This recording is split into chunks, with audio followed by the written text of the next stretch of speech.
परिचय। आदित्य, बेटा चश्मा कहाँ है? मुझे दिखाई नहीं दे रहा है। हाँ दादाजी, ये रहा आपका चश्मा। हाँ, अब मुझे दिखने लगा है। बताओ, कैसे हो बेटा? मैं ठीक हूँ दादाजी। मुझे आपसे कुछ पूछना है। जरूर बेटा, पूछो। चश्मे की सहायता से आप स्पष्ट कैसे देख लेते हैं? बात यह है कि चश्मे में सही माप के लेंस लगे होते हैं, जिसकी सहायता से हम इस सुंदर संसार को देख पाते हैं। अच्छा, तो इसके बारे में मुझे और विस्तार से बताइए। हाँ हाँ, आओ मेरे साथ। मैं तुम्हें नए अध्याय किरण प्रकाशिकी तथा प्रकाशिक यंत्र में लेंस के बारे में बताऊंगा। उद्देश्य। इस पाठ के अंत में आप निम्न करने में सक्षम हो जाएंगे। गोलीय सतहों से अपवर्तन की व्याख्या करना, लेंस बनाने वाले सूत्र का उपयोग करना, अपने लेंस सूत्र का उपयोग कर प्रतिबिंब का स्थान ज्ञात करना, प्रिज्म से होकर अपवर्तन की व्याख्या करना, प्रिज्म द्वारा प्रकीर्णन की व्याख्या करना, मानव नेत्र के कार्य की व्याख्या करना, सूक्ष्मदर्शी के कार्य की व्याख्या करना, दूरबीन के कार्य की व्याख्या करना, गोलीय सतहों तथा लेंस द्वारा अपवर्तन, गोलीय सतहों पर अपवर्तन। दिए हुए चित्र में दो माध्यमों को पृथक करने वाले एक उत्तल अपवर्तक सतह को दिखा रहा है। मान लीजिए कि अपवर्तक सतह पर पी ध्रुव है तथा सी गोलीय केंद्र है। मान लीजिए कि विरल तथा सघन माध्यम में अपवर्तनांक क्रमशः n1 तथा n2 है। मान लीजिए कि वस्तु O उत्तल अपवर्तक सतह के मुख्य अक्ष पर एक प्रकाश बिंदु है। सतह पर बिंदु A से आपतित किरण OA के अपवर्तन के बाद अभिलंब NAC की ओर मुड़ जाती है तथा AI की दिशा में जाती है। दूसरी किरण OB सतह पर लंबवत आपतित होती है तथा अपवर्तन के बाद सीधी गुजरती है। दोनों अपवर्तित किरणें बिंदु I पर मिलती हैं, जो बिंब O का वास्तविक प्रतिबिंब है। बिंब तथा प्रतिबिंब दूरी के पथों में माध्यम के अपवर्तनांक तथा गोलीय सतह की वक्रता त्रिज्या के बीच संबंध इस प्रकार है। n2 बटा b घटा n1 बटा u बराबर n2 घटा n1 बटा r। लेंस द्वारा अपवर्तन। मान लीजिए कि L एक पतला लेंस है। लेंस के पदार्थ का अपवर्तनांक n2 है तथा ये अपवर्तनांक n1 के माध्यम में रखा है। लेंस का प्रकाश केंद्र C है तथा मुख्य अक्ष x डैश x है। लेंस की सतह की वक्रता त्रिज्या r1 तथा r2 है तथा उनके ध्रुव P1 तथा P2 हैं। लेंस की मोटाई t है, जो बहुत कम है। बिंदु O लेंस के मुख्य अक्ष पर वस्तु बिंदु है। ध्रुव P1 से O की दूरी u है। पहले अपवर्तक सतह O का प्रतिबिंब I डैश पर बनता है, जो P1 से दूरी V डैश पर है। प्रतिबिंब I डैश दूसरी सतह के लिए आभासी वस्तु का कार्य करता है तथा दूसरी सतह से अपवर्तन के बाद अंतिम प्रतिबिंब I पर बनता है। पतले लेंस के लिए अपवर्तनांक का सूत्र है। यह सूत्र लेंस बनाने वाला सूत्र कहलाता है। यह सूत्र अवतल लेंस के लिए भी लागू होता है। यदि प्रथम माध्यम वायु है तथा लेंस के पदार्थ का अपवर्तनांक n हो, तो n2 बटे n1 बराबर n तथा हम निम्न जानते हैं। अतः लेंस बनाने वाला सूत्र इस प्रकार लिखा जा सकता है। ये पतला लेंस सूत्र कहलाता है। प्रकाश के वास्तविक स्रोत की ओर के बिंदु को प्रथम फोकल बिंदु, जबकि दूसरी बिंदु को द्वितीय फोकल बिंदु कहते हैं। लेंस के आवर्धन m को प्रतिबिंब के आकार तथा वस्तु के आकार के अनुपात के रूप में परिभाषित करते हैं। m बराबर h डैश बटे h बराबर v बटे u। उदाहरण 6 सेंटीमीटर ऊंची एक वस्तु को अवतल लेंस के सामने 30 सेंटीमीटर की दूरी पर रखा जाता है, जिसकी फोकस दूरी 15 सेंटीमीटर है। प्रतिबिंब का स्थान ज्ञात कीजिए। हल दिया है u बराबर 30 सेंटीमीटर, f बराबर घटा 15 सेंटीमीटर। अतः लेंस सूत्र से 1 बटा f बराबर 1 बटा v घटा 1 बटा u, जो कि प्राप्त होता है 1 बटा v बराबर 1 बटा f जमा 1 बटा u से, बराबर 1 बटा घटा 15 जमा 1 बटा घटा 30 बराबर घटा 1 बटा 15 घटा 1 बटा 30 बराबर घटा 3 बटा 30, अथवा v बराबर घटा 30 बटा 3 बराबर घटा 10 सेंटीमीटर। अर्थात प्रतिबिंब वस्तु की ओर लेंस से 10 सेंटीमीटर की दूरी पर बनेगा। लेंस की क्षमता। किसी लेंस की क्षमता की माप किरण को मुख्य अक्ष की ओर मोड़ने की इसकी क्षमता से की जाती है। लेंस L2 की फोकस दूरी लेंस L1 से कम है, अतः लेंस L2 किरणों को L1 से ज्यादा मोड़ता है।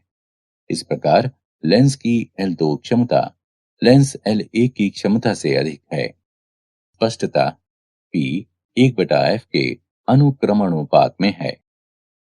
अंतरराष्ट्रीय पद्धति में फोकस दूरी की इकाई मीटर है तथा लेंस की क्षमता डायऑप्टर में है, अतः P 1/f के बराबर है। स्पष्टता 1 मीटर फोकस दूरी वाले किसी लेंस की क्षमता 1 डायऑप्टर है। संपर्क में रखे पतले लेंसों का संयोजन। मान लीजिए दो पतले उत्तल लेंस L1 तथा L2 को एक दूसरे के संपर्क में इस प्रकार रखा गया है कि उनके अक्ष समान हैं। लेंसों की फोकस दूरियां f1 तथा f2 हैं तथा लेंस के दोनों तरफ माध्यम समान हैं। प्रथम लेंस L1 से u दूरी पर एक वस्तु O स्थित है। लेंस L1 किरणों को I डैश की ओर मोड़ती है, अर्थात I डैश प्रथम लेंस L1 द्वारा बनाया गया प्रतिबिंब है। यदि लेंस L1 से प्रतिबिंब I की दूरी v है, तो लेंस L1 के लिए 1/v डैश घटा 1/u बराबर 1/f1। इसे समीकरण 1 नाम दीजिए। लेंस L2 के लिए 1/v घटा 1/v डैश बराबर 1/f2। इसे समीकरण 2 नाम दीजिए। समीकरण 1 तथा 2 को जोड़िए। इसका मान 1/v घटा 1/u बराबर 1/f होगा, जहां 1/f बराबर 1/f1 जमा 1/f2। यदि f1, f2, f3 इत्यादि फोकस दूरियों के कई पतले लेंस एक दूसरे के संपर्क में रखे हैं, तो इस संयोजन की प्रभावी फोकस दूरी इस प्रकार होगी। 1/f बराबर 1/f1 जमा 1/f2 जमा 1/f3 इत्यादि। क्षमता के पदों में इसे इस प्रकार भी लिखा जा सकता है। P बराबर P1 जमा P2 जमा P3 इत्यादि। संयोजन का कुल आवर्धन M लेंसों के अलग अलग आवर्धनों M1, M2, M3 इत्यादि के गुणनफल के बराबर होंगे। M बराबर M1 गुणा M2 गुणा M3 इत्यादि। प्रिज्म से होकर अपवर्तन। प्रिज्म 3 ऊर्ध्वाधर समतल से घिरे समांगी एवं पारदर्शी माध्यम है। इनकी दो फलकें प्रायः पॉलिश की हुई होती हैं, जो अपवर्तित फलकें कहलाती हैं, तथा उनके बीच का कोण प्रिज्म कोण अथवा अपवर्तनांक कोण कहलाता है। तीसरा फलक, जो आधार कहलाता है, प्रायः नीचे होता है, जहां से प्रकाश का संचरण नहीं होता है। चलिए किसी कांच प्रिज्म एबीसी से होकर एक वर्णक प्रकाश किरण पीक्यू के पथ पर विचार करते हैं। एबी फलक पर जब किरण कांच में आपतन कोण आई से प्रवेश करती है, तो ये क्यू पर अपवर्तन कोण R1 से अभिलंब की ओर मुड़ जाती है तथा फलक एसी से R पर टकराती है। फलक एसी पर आपतन कोण R2 है तथा किरण अविलंब से R पर कोण E बनाते हुए वायु में निकलती है। निर्गत किरण RS तथा आपतित किरण PQ की दिशा में अंतर को विचलन कोण डेल्टा कहते हैं। विचलन कोण डेल्टा का मान ज्ञात किया जा सकता है। डेल्टा बराबर I जमा E घटा A। किसी दिए हुए प्रिज्म के लिए A अचर है। विचलन कोण डेल्टा आपतित कोण पर निर्भर करता है। जब आपतन कोण बहुत छोटे कोण से बढ़ता है, विचलन कोण पहले घटता है, जो न्यूनतम हो जाता है तथा बाद में बढ़ता है।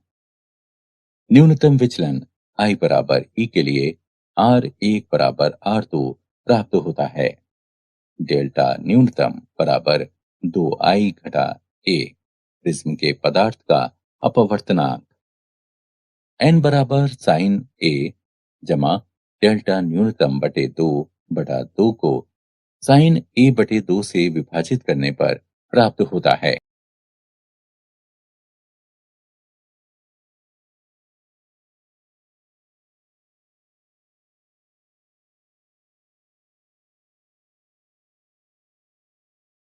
प्रिज्म द्वारा परिक्षेपण।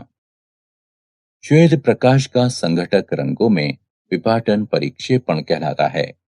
रंगों के घटक क्रम में इस प्रकार प्राप्त होते हैं: बैगनी, नीला, आसमानी, हरा, पीला, नारंगी और लाल। बैंगनी प्रकाश के विचरण कोण अधिकतम तथा लाल प्रकाश के न्यूनतम होते हैं। अतः जब श्वेत प्रकाश प्रिज्म में प्रवेश करता है, तो भिन्न रंगों की किरणें भिन्न दिशाओं में अपवर्तित होती हैं तथा इसलिए भिन्न भिन्न दिशाओं से आती हुई प्रतीत होती हैं। श्वेत प्रकाश के परिक्षेपण पर न्यूटन के क्लासिक प्रयोग। सर आइजक न्यूटन द्वारा किया गया प्रयोग। उन्होंने दूसरे प्रिज्म P2 को एक अन्य प्रिज्म P1 के सामने उल्टा करके इस प्रकार रखा कि पहले प्रिज्म P1 से निर्गत किरण प्रिज्म P2 पर पड़े, तो प्रिज्म P2 से निर्गत किरण श्वेत प्रकाश होगी। सूर्य प्रकाश के कारण होने वाली कुछ प्राकृतिक घटनाएं। इंद्रधनुष। ये पृथ्वी के वायुमंडल में उपस्थित जल की बूंदों द्वारा प्रकाश के परिक्षेपण का एक उदाहरण है। ये घटना जल की गोलीय बूंदों द्वारा अपवर्तन तथा आंतरिक परावर्तन के संयुक्त प्रभाव के कारण होती है। प्राथमिक इंद्रधनुष। जब सूर्य का प्रकाश जल की बूंदों पर पड़ता है, तो भिन्न भिन्न किरणें भिन्न भिन्न विचलन कोण बनाती हैं। जब किसी किरण का दो अपवर्तन तथा एक आंतरिक परावर्तन होता है, तो प्राथमिक इंद्रधनुष बनता है। लाल किरण की तीव्रता अधिकतम 42 डिग्री तथा जामुनी किरण की तीव्रता 40 डिग्री होती है।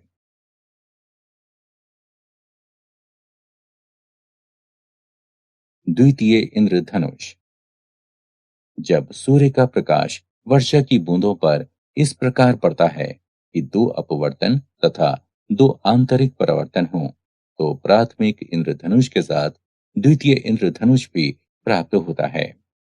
द्वितीय इंद्रधनुष में जामुनी रंग का विचलन लाल रंग की अपेक्षा अधिक होता है।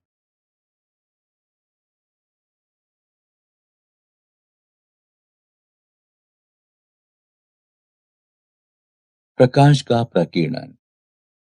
जब साधारण प्रकाश अत्यधिक छोटी वायु कणों, धूल तथा धूम्र कणों इत्यादि वाले वायुमंडल से गुजरता है तो ये अपने पथ से प्रकाश तरंग तथा लक्ष्य कणों के वैद्युत क्षेत्र सदिश की पारस्परिक क्रिया के कारण विचलित हो जाता है।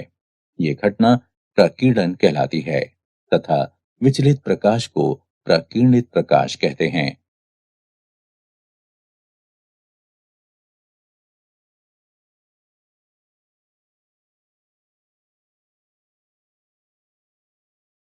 प्रकीर्णन का रेले नियम। सूक्ष्म कणों यानी प्रकाश के तरंगदैर्घ्य की विमाओं से प्रकीर्णित प्रकाश की तीव्रता प्रकाश के तरंगदैर्घ्य के चतुर्थ घात के व्युत्क्रमानुपाती होती है। अर्थात हमें अधिकांश समय आकाश नीला क्यों दिखाई देता है? सूर्य का प्रकाश पृथ्वी के वायुमंडल में पहुंचता है तथा वायु तथा धूल कणों द्वारा सभी दिशाओं में प्रकीर्णित हो जाता है। नीला प्रकाश पृथ्वी के वायुमंडल में छोटे अणुओं द्वारा सभी दिशाओं में प्रकीर्णित होता है। नीले रंग के प्रकाश में अन्य रंगों की अपेक्षा अधिक प्रकीर्णन होता है क्योंकि इसकी तरंगदैर्घ्य छोटी होती है जो कम दूरी तय करती है। यही कारण है कि हमें अधिकांश समय आकाश नीला दिखाई देता है। सूर्योदय तथा सूर्यास्त के समय हमें सूर्य रक्ताभ क्यों दिखाई पड़ता है? जब सूर्य आकाश में नीचे होता है तो इसके प्रकाश को हम लोगों तक पहुंचने के लिए अधिकतम वायुमंडल से होकर गुजरना पड़ता है। यहाँ तक कि नीले प्रकाश का अधिकांश भाग प्रकीर्णित हो जाता है। सिर्फ लाल रंगों का प्रकाश ही सीधे हमारी आंखों तक पहुंच पाता है।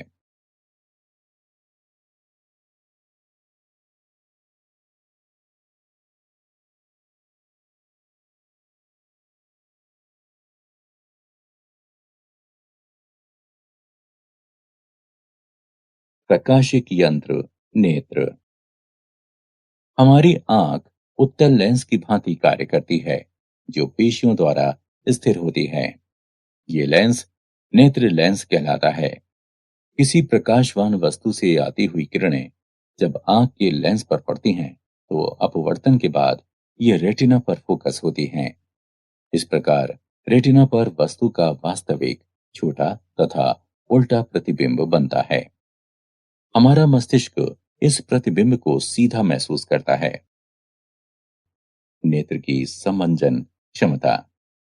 पेशियों के लचीलेपन के कारण नेत्र का लेंस अपनी फोकस दूरी को बदल सकता है जिससे कि हम पास व दूर की वस्तु को देख पाते हैं। आंख की ये क्षमता समंजन क्षमता कहलाती है। आंख द्वारा किसी वस्तु को स्पष्टता देख सकने की अधिकतम दूरी अनंत है। जब वस्तु अनंत या बहुत दूर पर होती है तो इनसे निकलने वाली समांतर किरणें नेत्र लेंस से अपवर्तन के बाद रेटिना पर फोकसित होती हैं तथा वस्तु स्पष्ट दिखती है। इस अवस्था में पेशियों में कोई तनाव नहीं होता है अर्थात नेत्र विराम की अवस्था में होती हैं तथा नेत्र लेंस की फोकस दूरी अधिकतम होती है। जब वस्तु नेत्र लेंस के पास होती है पेशियां लेंस की अपवर्तक सतहों की वक्रता को बढ़ाने या घटाने के लिए सिकुड़ती हैं। इसलिए लेंस की फोकस दूरी घट जाती है तथा रेटिना पर एक स्पष्ट प्रतिबिंब बनता है। इस प्रकार नेत्र पास तथा दूर की वस्तुओं को स्पष्ट देख पाती हैं। नेत्र जिस न्यूनतम दूरी पर की वस्तु को पेशियों पर अधिकतम दाब डालकर देख पाती हैं वह स्पष्ट दर्शन की अल्पतम दूरी अथवा नेत्र का निकट बिंदु कहलाता है। सामान्य नेत्र के लिए यह दूरी 25 सेंटीमीटर है तथा अधिकतम दूरी अनंत है।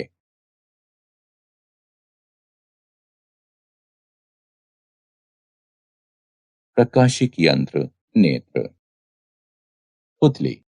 पुतली का कार्य नेत्र में प्रवेश करने वाले प्रकाश की मात्रा को नियंत्रित करना है।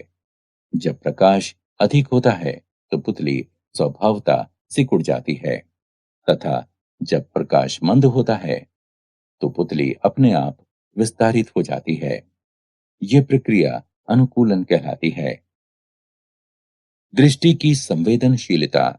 जब नेत्र किसी वस्तु को देखते हैं तो नेत्र के सामने से वस्तु को अचानक हटा लेने के बाद रेटिना पर बन रहा वस्तु का प्रतिबिंब अचानक गायब नहीं हो पाता है।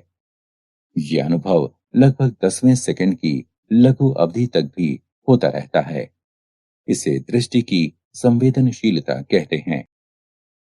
वो स्थान जहां पर दृग तंत्रिका नेत्र में प्रवेश करता है प्रकाश के प्रति असंवेदनशील होता है तथा ये काला धब्बा कहलाता है।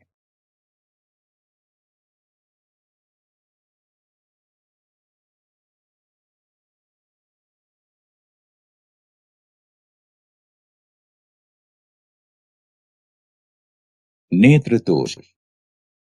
निकट दृष्टि अथवा मोयोपिया।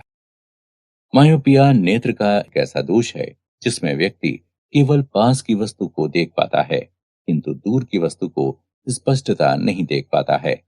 इस दोष का कारण है नेत्र लेंस की फोकस दूरी का कम होना, नेत्र की गोलाई का फैलना। उपचार। इसे दूर करने के लिए उपयुक्त फोकस दूरी का अवतल लेंस प्रयोग किया जाता है। दूर दृष्टि अथवा हाइपरमेट्रोपिया। हाइपरमेट्रोपिया नेत्र का ऐसा दोष है जिसमें व्यक्ति केवल दूर की वस्तुओं को देख पाता है किंतु पास की वस्तुओं को स्पष्टता नहीं देख पाता है। इस दोष का कारण है नेत्र लेंस की फोकस दूरी का बढ़ना, नेत्र की गोलाई का सिकुड़ना। उपचार। इस दोष को दूर करने के लिए उचित फोकस दूरी के उत्तल लेंस का प्रयोग किया जाता है।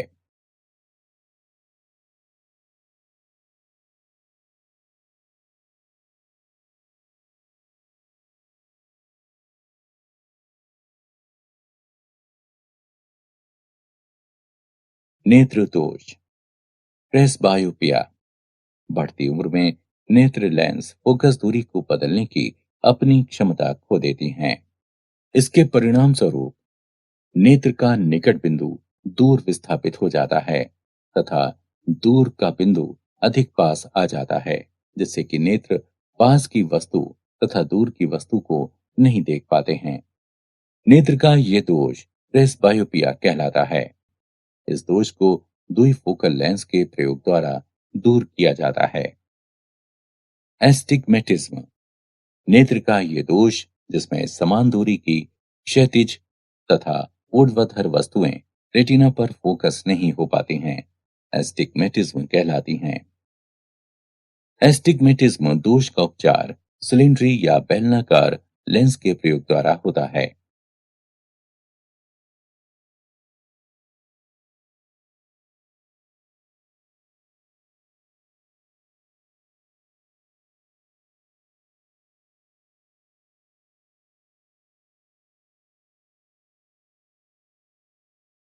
सूक्ष्मदर्शी। सूक्ष्मदर्शी निकट की बहुत सूक्ष्म वस्तु को देखने का एक प्रक्रम है। किसी सरल सूक्ष्मदर्शी में छोटे फोकस दूरी का एक उत्तल लेंस होता है। सरल सूक्ष्मदर्शी का सिद्धांत है कि यदि किसी वस्तु को लेंस तथा इसके मुख्य फोकस के बीच रखा जाए तो लेंस द्वारा निर्मित प्रतिबिंब सीधा तथा आवर्धित होता है। किसी सूक्ष्मदर्शी की आवर्धन क्षमता m बराबर d गुणा 1/f घटा 1/v जब अंतिम प्रतिबिंब दर्शन की अल्पतम दूरी पर होता है अर्थात v बराबर d तो m बराबर 1 - d/f। जब अंतिम प्रतिबिंब अनंत पर निर्मित होता है तो v बराबर अनंत, m बराबर d गुणा 1/f 1/अनंत बराबर d/f। संयुक्त सूक्ष्मदर्शी। इसमें लंबी बेलनाकार नली होती है जिसके एक सिरे पर छोटे छिद्र वाले तथा छोटे फोकस दूरी वाले एक उत्तल लेंस होते हैं। ये अभिदृश्यक लेंस ओ कहलाता है। नली के दूसरी ओर दूसरे समान अक्षीय तथा चौड़ी नली लगी होती है जिसमें इसके बाह्य छोर पर उत्तल लेंस ई होता है। ये लेंस नेत्र की ओर होता है, जो नेत्रिका कहलाता है। नेत्रिका की फोकस दूरी तथा द्वारक अभिदृश्यक की तुलना में बड़ा होता है। नेत्रिका के आगे कुछ दूरी तक तार लपेटा होता है। संपूर्ण नली, शिकंजे तथा पिनियन व्यवस्था की सहायता से आगे पीछे गति कर सकता है। संयुक्त सूक्ष्मदर्शी की आवर्धन क्षमता m बराबर घटा b शून्य बटा u शून्य गुणा d बटा f e जमा d बटा v e। यहाँ चिन्ह पूर्ववत रखा गया है।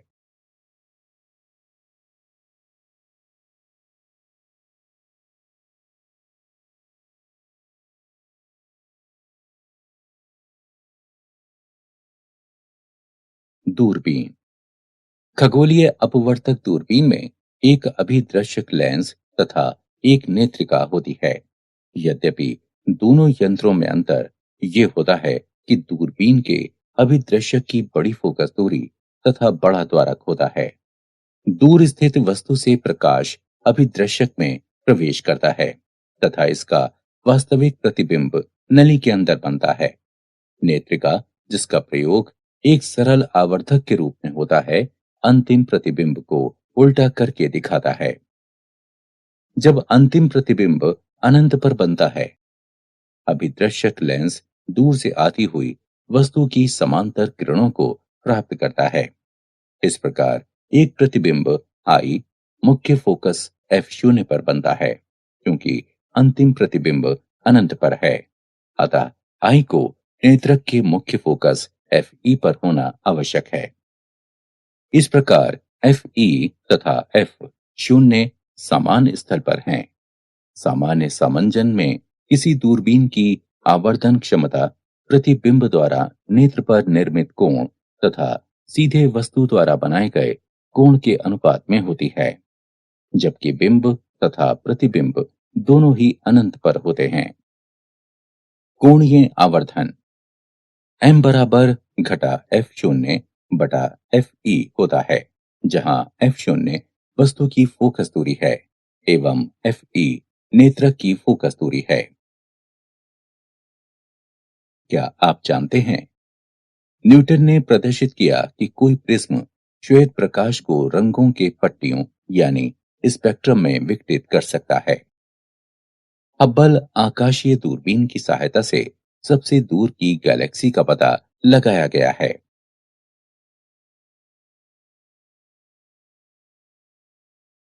सारांश।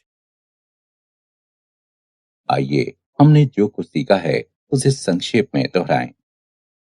माध्यम के अपवर्तनांक के पदों में वस्तु तथा प्रतिबिंब की दूरी तथा वक्र गोलीय सतह की वक्रता त्रिज्या के बीच संबंध है। n2 बटा v घटा n1 बटा u बराबर n2 घटा n1 बटा r। लेंस निर्माण के सूत्र ये हैं। पतला लेंस सूत्र है लेंस की आवर्धन m बराबर v बटा u। लेंस की क्षमता p बराबर 1/f मीटर में डायोप्टर d। क्षमता P1, P2, P3 इत्यादि वाले पतले लेंस की संयोजन क्षमता है। P बराबर P1 जमा P2 जमा P3 जमा इत्यादि। प्रिज्म के पदार्थ का अपवर्तनांक n बराबर साइन a जमा डेल्टा न्यूनतम बटा 2 को साइन a बटा 2 से भाग देने पर प्राप्त होता है, जहां a प्रिज्म का कोण तथा डेल्टा m न्यूनतम विचलन है। श्वेत प्रकाश का संघटक वर्णों में विपाटन परिक्षेपण कहलाता है। सूक्ष्म कणों प्रकाश के तरंग दैर्ध्य की विमाओं से प्रकीर्णित प्रकाश की तीव्रता प्रकाश के तरंग दैर्ध्य के चतुर्थ घात के व्युत्क्रमानुपाती होती है, अर्थात आई 1/लैम्ब्डा की घात 4 के अनुक्रमानुपाती होती है। मायोपिया, हाइपरमेट्रोपिया, प्रेसबायोपिया तथा एस्टिग्मेटिज्म आंख के दृष्टि दोष हैं। सूक्ष्मदर्शी की आवर्धन क्षमता m बराबर d गुणा 1 बटा एफ गुणा 1/v। संयुक्त सूक्ष्मदर्शी की आवर्धन क्षमता m बराबर घटा v शून्य बटा u शून्य गुणा d बटा एफ ई जमा d बटा वी। दूरबीन का कोणीय आवर्धन है m बराबर घटा f शून्य बटा एफ ई, जहां f शून्य बिंब की फोकस दूरी है तथा एफ ई नेत्रक की फोकस दूरी है।